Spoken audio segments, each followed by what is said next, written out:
வணக்கம். இந்த வீடியோவில் 27/7/2026 சற்று முன் 5% அகவிலைப்படி உயர்வு டிஏடிஆர் உயர்வு அறிவிக்கப்பட்டிருக்கிறது. இது அரசு ஊழியர்கள் மற்றும் ஓய்வூதியர்களுக்கு 2 ஹாப்பி நியூஸ் சார்ந்த தகவல்கள். யாருக்கு இந்த 5% அகவிலைப்படி உயர்வு அறிவிக்கப்பட்டிருக்கிறது, யாரெல்லாம் பயன்பெற முடியும் என்பது குறித்து விவரத்தை பார்க்கலாம். அரசு ஊழியர்களுக்கான அகவிலைப்படி உயர்வு சார்ந்து நாடு முழுவதும் எதிர்பார்ப்புகள் நிலவி வரக்கூடிய நிலையில் பல மாநில அரசுகள் அடுத்தடுத்து முக்கிய அறிவிப்பை வெளியிட்டு வருகிறார்கள். குறிப்பாக மத்திய அரசு ஊழியர்கள் இந்த ஆண்டினுடைய 2வது பாதிக்கான அகவிலைப்படி உயர்வு எப்போது அறிவிக்கப்படும் என்ற எதிர்பார்ப்பில் இருக்கிறார்கள். இந்த உயர்வுகள் செப்டம்பர் அல்லது அக்டோபர் மாதத்தில் வெளிவரும் என்று தகவல்கள் கூறப்படும் வரை நிலையில் ஒடிசா அரசு தனது மாநில அரசு ஊழியர்கள் மற்றும் ஓய்வூதியர்களுக்கு முக்கியமான அறிவிப்பை வெளியிட்டிருக்கிறது.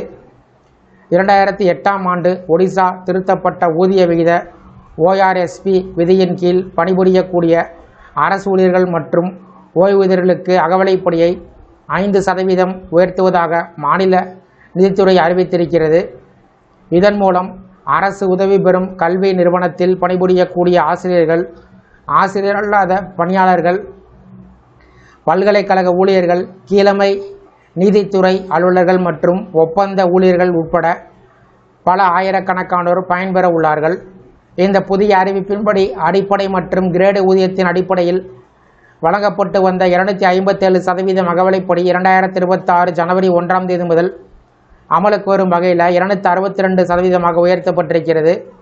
மேலும் ஜனவரி முதல் ஜூன் 2026 வரை நிலுவையில் இருக்கக்கூடிய தொகை ஜூலை மாத சம்பளத்துடன் சேர்த்து வழங்கப்படும் என்று அரசு தெரிவித்திருக்கிறது. முதல்வர் மோகன் சரண் மாஜி தலைமையிலான அரசு எடுத்துள்ள இந்த முடிவு ஊழியர்களின் வாழ்வாதார செலவுகளை கருத்தில் கொண்டு எடுக்கப்பட்டதாக கூறப்படுகிறது. இதற்கு முன்பாக மே 15ஆம் தேதி ஒடிசா அரசு ஊழியர்கள் மற்றும் ஓய்வூதியர்களுக்கு 2% அகவிலைப்படி உயர்வை அறிவித்தது.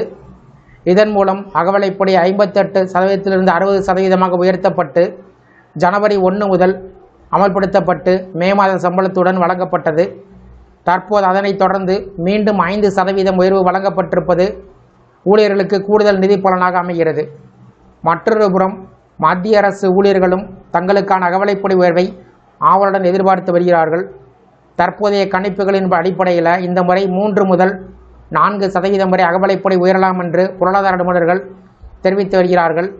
இந்த உயர்வை தீர்மானத்தில் அகில இந்திய தொழிலாளர் நுகர்வோர் விலை குறியீடு எண் எனப்படும் AICPI தரவுகள் முக்கிய பங்கு வகிக்கிறது.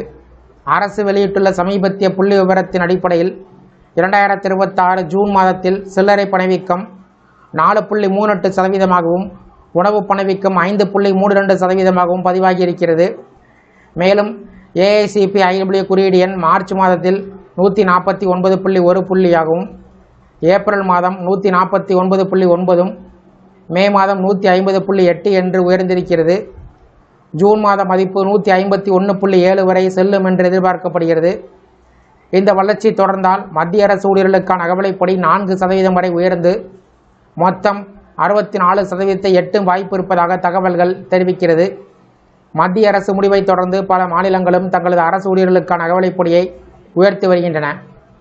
சமீபத்தில் மேற்கு வங்க அரசு அகவிலைப்படியை 20% உயர்த்தி மொத்தம் 38% உயர்த்தி இருக்கிறது. அதேபோல் அருணாச்சல பிரதேசம், அசாம், தமிழ்நாடு, உத்தரப்பிரதேசம் ஆகிய மாநிலங்களும் 2% அகவிலைப்படி உயர்வுக்கு ஒப்புதல் வழங்கியிருக்கின்றன. மேலும் பீகார் அரசு 7வது ஊதியக்குழுவின் கீழ் உள்ள ஊழியர்களுக்கு 2%, 6வது ஊதியக்குழுவின் கீழ் உள்ளோருக்கு 5% மற்றும் 5வது ஊதியக்குழுவின் கீழ் உள்ள ஊழியர்களுக்கு 9% அகவிலைப்படி உயர்வை அமல்படுத்தியிருக்கிறது.